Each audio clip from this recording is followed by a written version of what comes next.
Bonjour, je suis Paul de Combourg. Je vous présente tout d'abord mes meilleurs vœux pour cette année 2024 et en même temps je vais en profiter pour vous présenter mes prédictions. Déjà pour l'année 2023, je vous avais dit que c'était l'année de l'eau. Je pense qu'on n'a pas été déçus à ce point-là. On a été bien servi. Et encore aujourd'hui, je plains les habitants de la région du Pas-de-Calais qui sont livrés à eux-mêmes et je leur transmets tout mon soutien. Donc, je rappelle que la voyance n'est pas une science à proprement dit exacte, c'est-à-dire que l'avenir, d'une certaine façon, est toujours en mouvement. Il y a des choses qu'on peut voir, des drames terribles qui peuvent toujours être évités. C'est bien l'intérêt de les voir aussi, et il y a d'autres tragédies où on n'aura pas le choix que de les vivre malheureusement. Ça peut aussi présenter des belles choses, hein. Il y a quand même des belles choses à venir. Mais le but, c'est quand même de passer à travers les gouttes des malheurs de ce monde. Vous l'aurez bien compris. Donc encore une fois, je vais essayer de synthétiser au mieux et d'être le plus cohérent possible et le plus efficace, parce que ce qui compte, c'est ça, c'est d'être efficace. Ce qui compte, c'est pas de parler, mais d'agir. Donc en 2023, ça a été une continuité de ce qu'on a connu en 2022. Au niveau géopolitique, notamment avec le conflit entre la Russie et l'Ukraine. Et c'est aussi un retour en arrière, marqué cette fois-ci par le conflit entre Israël et la Palestine. Donc, il ne s'agit pas, encore une fois, de prendre parti pour un camp, pour un autre. Je pense que le problème, c'est pas le peuple en lui-même. Le problème, ce sont les dirigeants qui sont derrière. Et le problème, c'est aussi le peuple qui ne fait rien. Encore une fois, c'est pas parce qu'il se passe quelque chose dans son propre pays qu'on va élire une personne, qu'on n'a pas le droit d'agir si quelque chose ne va pas. Dans l'évolution de la Terre, dans l'évolution de l'homme, euh, chaque évolution passe par une succession de révolutions. Comprenez par révolution, par prendre les armes, mais d'abord par une révolution intérieure, par des états de transformation et de changement. Et c'est en retrouvant cet état dans l'unité, dans cette unité, de retrouver un esprit de solidarité, de retrouver un esprit de bienveillance, et de s'engager, de faire, de faire vivre l'humain à l'intérieur de chez soi comme à l'extérieur dans chaque action qu'on a. Donc oui, au niveau politique, la situation ne va pas trop s'arranger, ni en géopolitique, ni en termes de conflit, ça va beaucoup se dégrader.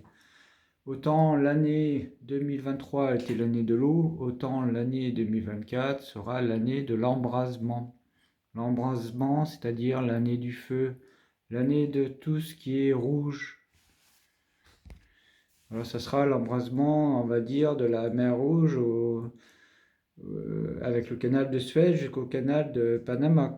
C'est un embrasement mondial. C'est un embrasement qui va concerner la Chine, comme ça concerne déjà la Russie, comme il y a des problèmes économiques en Turquie, il y a des problèmes politiques entre les deux Corées. On est dans le rouge. En plus, on est dans l'année des Jeux Olympiques en France, ça tombe bien, puisqu'on met en avant justement le bonnet phrygien qui va symboliser les Jeux Olympiques français. Pourquoi on n'a pas pris un coq? On a préféré prendre un bonnet phrygien, symbole de la révolution. Et voilà, c'est comme ça la vie. Alors après, il ne faut pas se plaindre si en soi on provoque un peu le retour en arrière d'une certaine façon.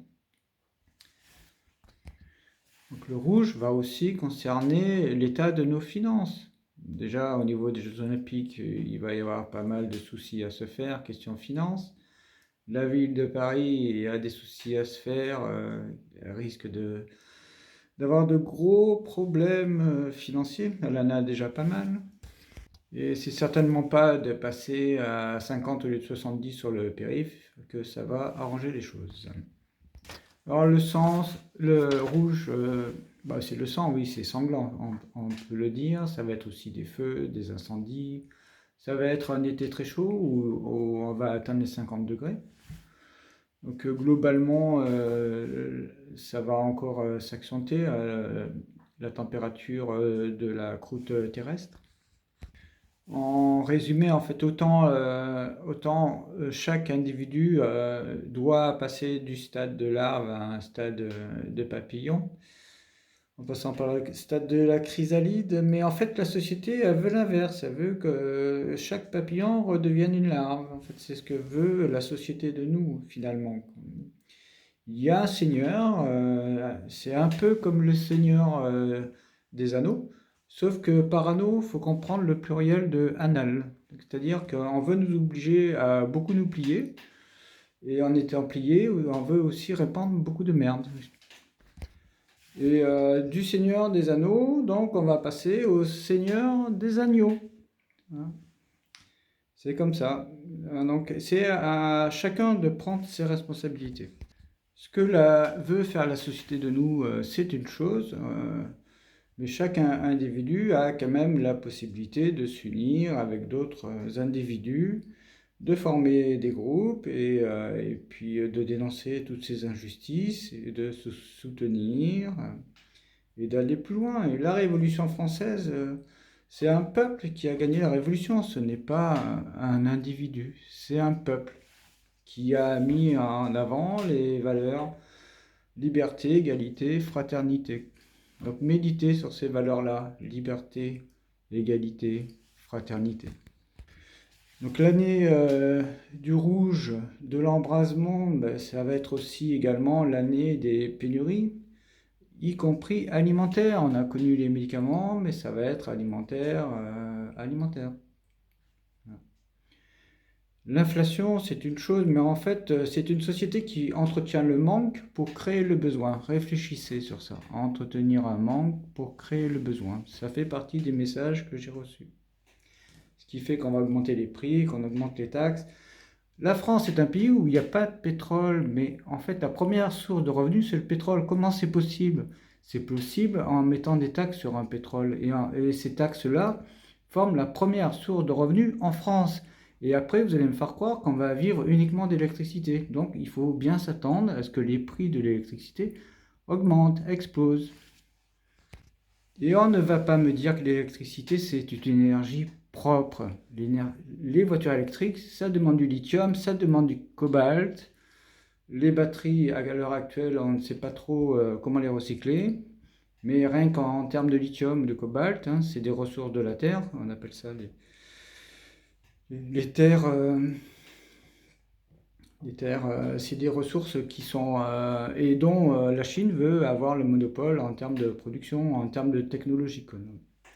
Enfin, ça fait travailler des individus, ça les fait travailler, enfin, ça fait travailler plus des esclaves, on fait travailler des enfants aussi pour ça. Avec le lithium, on va gaspiller énormément d'eau, des quantités astronomiques d'eau. On veut aussi construire, il me semble, une usine en France justement par rapport au lithium. On veut que ce soit la plus grande usine en Europe. Vous en tirerez vous-même les conséquences. Donc, en ce qui me concerne, j'ai une démarche spirituelle, pas juste pour voir certaines choses. Et la spiritualité, c'est certainement pas être dans le jugement, mais c'est d'avoir un regard d'ensemble, une vision, un regard humain sur chaque chose, sur chaque événement. Et tout ce qui constitue notre environnement, notre monde, à notre portée au fur et à mesure de notre évolution. C'est ça la perception que j'ai globalement et qui me permet de voir tout ce que je vois et qui me permet de travailler finalement et d'aider mon prochain. Être dans la spiritualité, c'est refuser toute forme de violence, parce que la violence est un aveu d'échec et la guerre un acte d'impuissance. Donc il ne faut pas oublier qu'on est en 2024. 2024, qu'est-ce qui devrait être une certitude en 2024? La première certitude, parce que s'il y a la vie, c'est qu'on doit vivre et pas subir. La seconde certitude, c'est que le corps physique, il meurt. On a un temps limité sur Terre, donc autant ne pas gaspiller ce temps. Mais qu'il y a aussi une vie après la mort. Si c'était juste un corps physique, la vie, ça ne vaudrait pas vraiment le coup d'être vécu entre nous. Autre certitude en 2024 qui devrait être dans l'esprit de tous, c'est que le mal, c'est l'ennemi du bien. C'est pas là pour équilibrer le bien. Le mal est un ennemi. Un ennemi doit être terrassé, doit être abattu d'une certaine façon. Il faut refuser qu'il entre dans votre foyer. Enfin, les extraterrestres peuvent exister comme ils ne sont pas, je veux dire, réservés à Monsieur Jean-Claude Bourré ou ils ne sont pas réservés aux personnes même bourrées, quoi. Et ils sont pas forcément, ils peuvent avoir différentes apparences. Il ne faut pas que vous vous croyiez, vous, être humain, seul dans l'univers, surtout pas. En attendant, on est dans la dimension de la Terre, on a un corps physique qui nous maintient dans cette dimension et on doit vivre.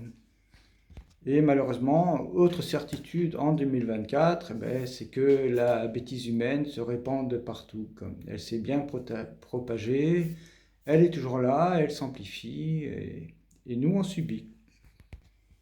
Donc il faut absolument qu'on retrouve notre humanité à travers notre unité. L'individu doit chercher l'unité avec d'autres individus.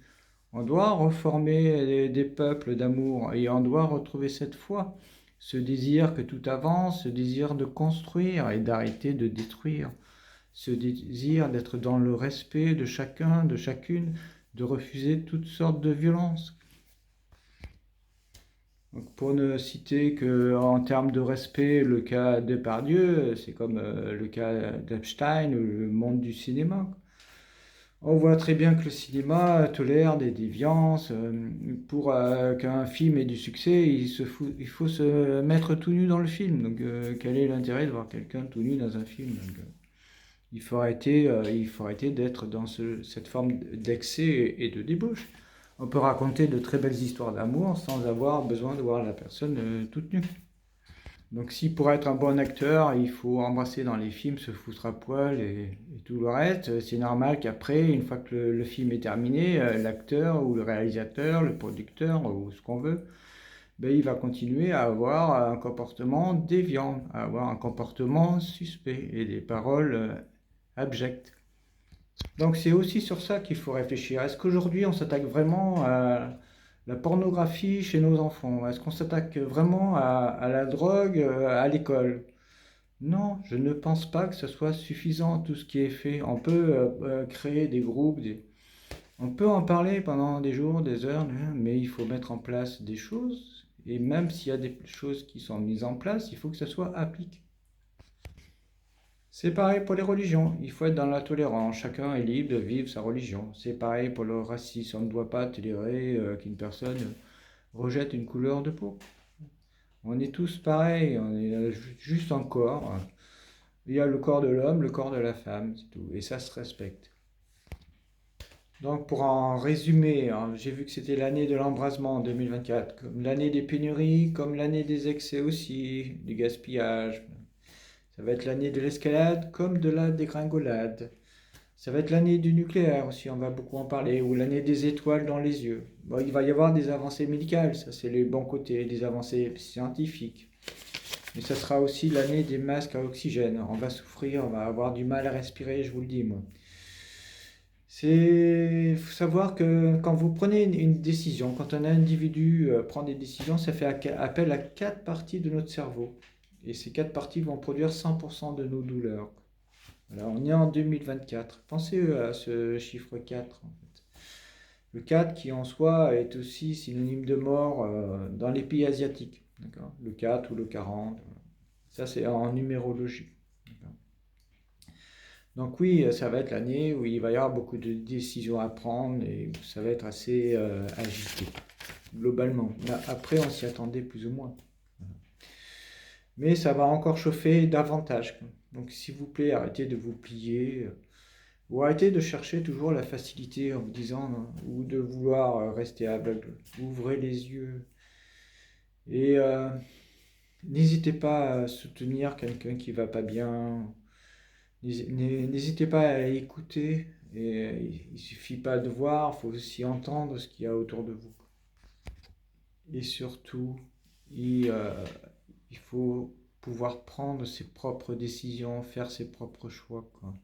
Et en fonction de l'humain. Et pour terminer par rapport aux JO, ben, ce qu'il y a de bien dans les Jeux Olympiques, ce sont les Jeux. Et dans les Jeux en 2024, c'est plus du dopage que... Il y a quelques personnes qui vont vraiment se dépasser individuellement. Mais le dopage domine tout, parce que l'argent domine tout. L'argent est un outil de corruption. Donc, et c'est bien dommage. Donc il va y avoir pas mal de cartons rouges au niveau des Jeux Olympiques et au niveau du sport cette année. Sinon, ben oui, au niveau médical, il faut vraiment qu'il y ait de belles avancées scientifiques. Et puis que l'humain et que l'humanité se répandent enfin, quoi, qu'il y ait aussi d'autres personnes, que je ne sois pas le seul à râler, je ne suis pas le seul hein, à dire certaines choses, à en dénoncer, mais il faut agir, il faut aller sur le terrain, et tout ça c'est épuisant, c'est pour ça qu'aujourd'hui je fais cette vidéo, on est le 13 janvier, je voulais la faire avant, mais j'étais trop épuisé. En termes d'agenda personnel, donc vous pouvez me retrouver en janvier, la semaine prochaine, du 17 au 19. Donc je suis à Levallois-Perret. Je vais travailler à Istanbul juste après. Le 1er février, je suis à Toulouse. 10 et 11 février, je suis sur l'Orient. Après Izmir, Ankara. Et d'autres pays, d'autres villes. Vous savez comment me joindre.